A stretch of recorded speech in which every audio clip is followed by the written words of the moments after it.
This is my very own custom disaster, or possibly one of the most viral and hated shotguns on YouTube at the minute. If you haven't seen the short, it is on my page, and people are angry at me because they think I called this a real shotgun. However, if you saw in the title, it's Airsoft. Now this is actually a Umarex T4E, and in the video I mentioned that it is a self-defense shotgun, which it is. It's technically a less than lethal. It's used to shoot either rubber rounds or pepper rounds or you name it, powered via CO2. They do sell these shells. This isn't my idea. There's a company that makes them, but they're shells that are designed to fit inside of this shotgun and fire metal BBs.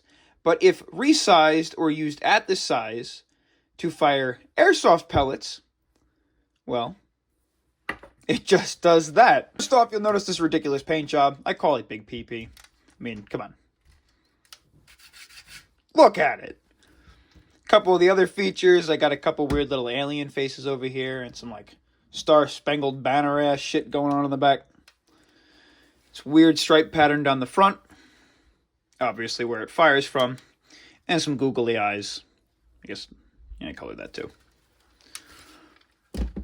So, like I said, you power this guy with CO2. It actually holds the CO2 in the back. If I can unscrew this, I'll show you where it is. Pull this out.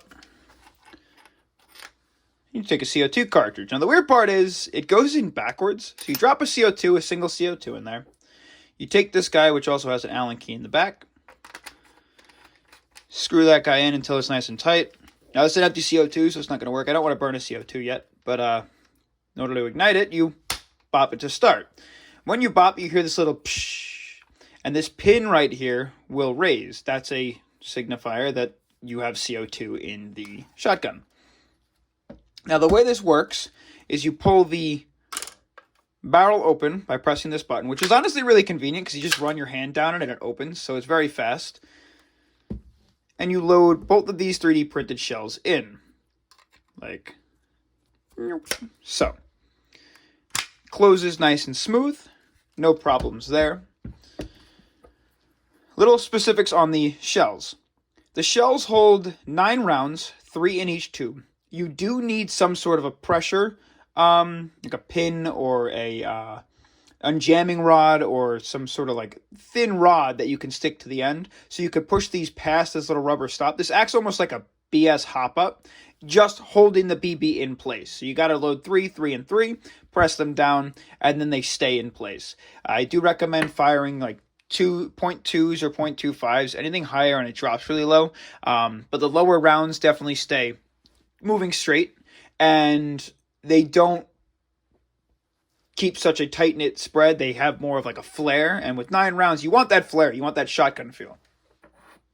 Now, one weird thing that I was seeing in that comment section a lot, besides the roasts, is that no shotgun opens from the bottom, and this isn't to choose which barrel it shoots out of. Obviously, I know that. This is to choose which barrel it shoots out of this replica. If you want to shoot out at the left, point it left. If you want to shoot it out of the right, point it right. If you go for that sharp middle, it's fun mode. It fires both at the same time. Now, the only downside to this is obviously the shells don't eject, so you kind of got to like pull them out. So it's not the most convenient weapon on the planet, but it's definitely fun. And I've heard some people, you know, give a nice yelp every time that I send this puppy down range. Could have named it like the cheater killer. But yeah, if you want to pick one up, you can. I found the shells, the 3D printed shells on Colt 3D. You can look those up. I didn't design them. I actually sent them to a company and had them printed in a like nylon reinforced, I think, plastic. I don't really know what the exact plastic is, but I wanted something that was a little bit more dense.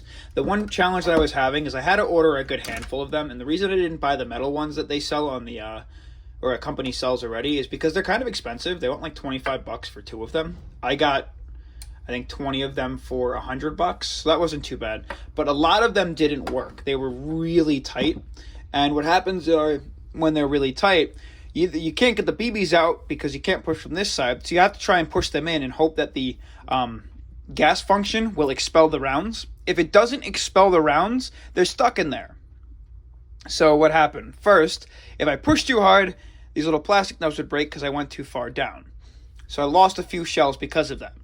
If you couldn't get them out, or you couldn't push them far enough down without risking breaking it, you could try and shoot them out like I said, but sometimes, it's only got this little lip that it holds itself in by.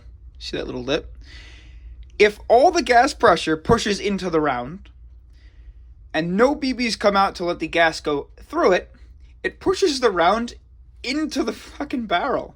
So I'd say out of 20 of them, I have 11 that still work.